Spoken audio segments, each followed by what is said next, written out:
নমস্কার, আমি পম্পা। আপনারা দেখছেন পম্পাস লাইফস্টাইল অ্যান্ড ব্লগ। আজকের রেসিপি চিংড়ি মাছের পুর ভরা পটলের দোরমা। তার জন্য আমি লম্বা লম্বা পটল নিয়েছি এখানে 400 গ্রাম চিংড়ি মাছ। এত বড় দেবো না, সেটাকে 2 টুকরো করবো। নিয়েছি এখানে 2টো টমেটো, এটা গ্রেট করে নেব।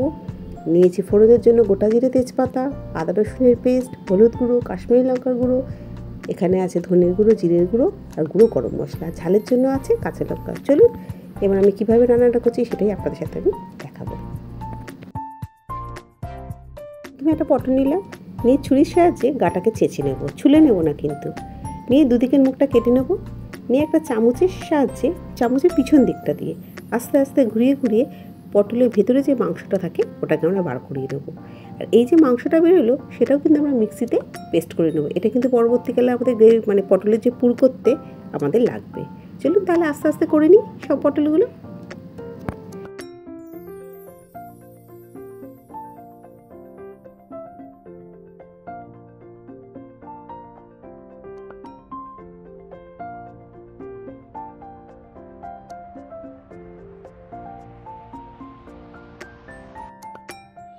সমস্ত পটলগুলো আমার কাটা হয়ে গেছে, টমেটোটাও পেস্ট করা হয়ে গেছে। আর পটলের ভেতরের যে অংশটা ছিল সেটাও আমি মিক্সিতে পেস্ট করে নিয়েছি। চলুন এবার রান্নাঘরে যেয়ে রান্নাটা শুরু করি।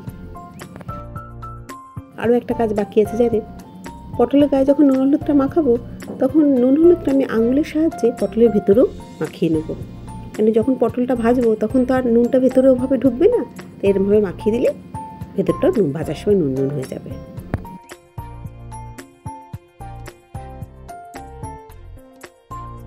রান্নাটা শুরু করা যাক। প্রথমেই আমি একটা কড়া বসিয়ে দিয়েছি, গ্যাসটা অন করে দিলাম। কড়াটা গরম হলে দেব তেল। তেল ভালো মতো গরম হয়ে গেছে, এবার সব পটলগুলো দিয়ে দেবো। পটলগুলো এমনভাবে ভাজতে হবে যাতে অর্ধেকটা সেদ্ধ হয়ে যায়।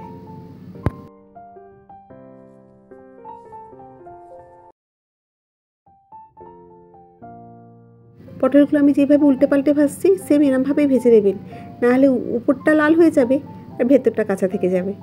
চলুন ভাজা হয়ে গেলে তুলে নেব। পটলগুলো লাল করে ভাজা হয়ে গেছে, এবার আমি তুলে নেব এক এক করে। এবার আমি পটলের পুরটা বানাবো। ওই তেলেই আমি 2টো কোচানো পেঁয়াজ দিয়ে দেবো, দিয়ে লাল করে ভেজে নেব। পেঁয়াজটা আমার লাল করে ভাজা হয়ে গেছে, ওই তেলেই আমি দিয়ে দেবো কোচানো চিংড়ি মাছটা, দিয়ে এটাও আমি একটু ভাজা ভাজা করে নেব। চিংড়ি মাছ পেঁয়াজটা আমার ভাজা হয়ে গেছে, এবার আমি ওতে দেবো 1 চামচ আদা বাটা, 1 চামচ রসুন বাটা, দিয়ে আমি একটু কষিয়ে নেব। পেঁয়াজ আর চিংড়ি মাছটা আমার ভাজা হয়ে গেছে, এবার এতে দেবো রেগুলারে কিছু গুঁড়ো মশলা, যেমন হলুদ গুঁড়ো, কাশ্মীরি লঙ্কার গুঁড়ো, দেবো ধনের গুঁড়ো, জিরের গুঁড়ো, আর দেবো একটা টমেটো কুচি, ঝালের জন্য কাঁচা লঙ্কা, দিয়ে সামান্য জল দিয়ে মশলাটা ভালো করে কষিয়ে নেব।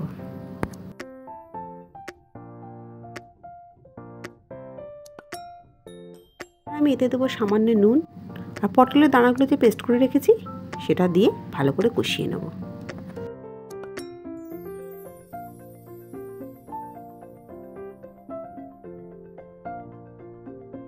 মশলাও ভালো মতো কষানো হয়ে গেছে, এবার এতে দেবো সামান্য চিনি আর দেবো গুঁড়ো গরম মশলা, দিয়ে নাড়াচাড়া করে নামিয়ে দেবো। একটা প্লেটে আমি এটা এবার ঠান্ডা করতে দেবো। পুরটা আমার ঠান্ডা হয়ে গেছে, এবার প্রত্যেকটা পটলের ভিতর ভরে নেব। আমি ঠিক যেভাবে ভরছি আপনারা সেভাবেই ভরবেন।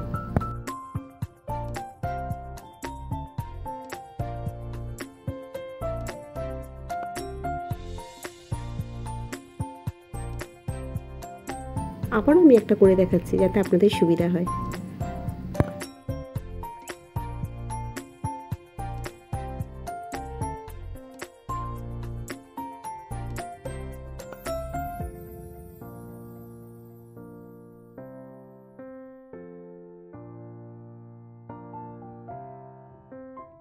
প্রথমেই আমি একটা কড়া বসিয়ে দিয়েছি, গ্যাস অন করে দিয়েছি, দেবো কড়াই খানিকটা তেল।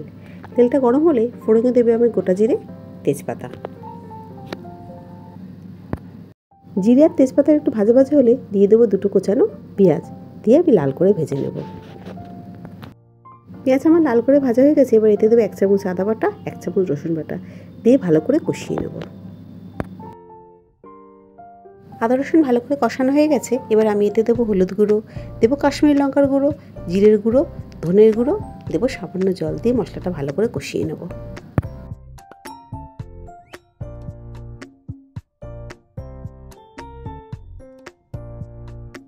এবার দেবো নুন আর দুটো কাঁচা লঙ্কা দিয়ে আবারও কষিয়ে নেব।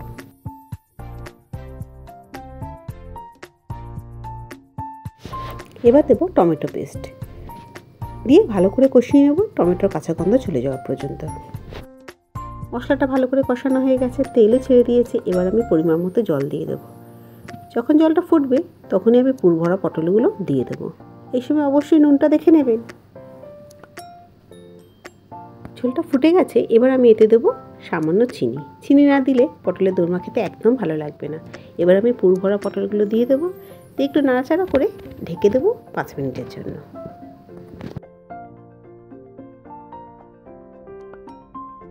এবার আমি এতে দেবো গুঁড়ো গরম মশলা।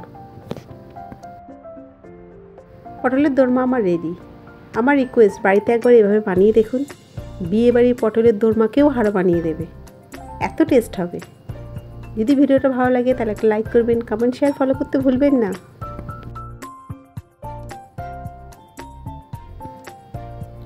ভিডিওটা আমি এখানেই শেষ করছি। ভালো থাকবেন, সুস্থ থাকবেন।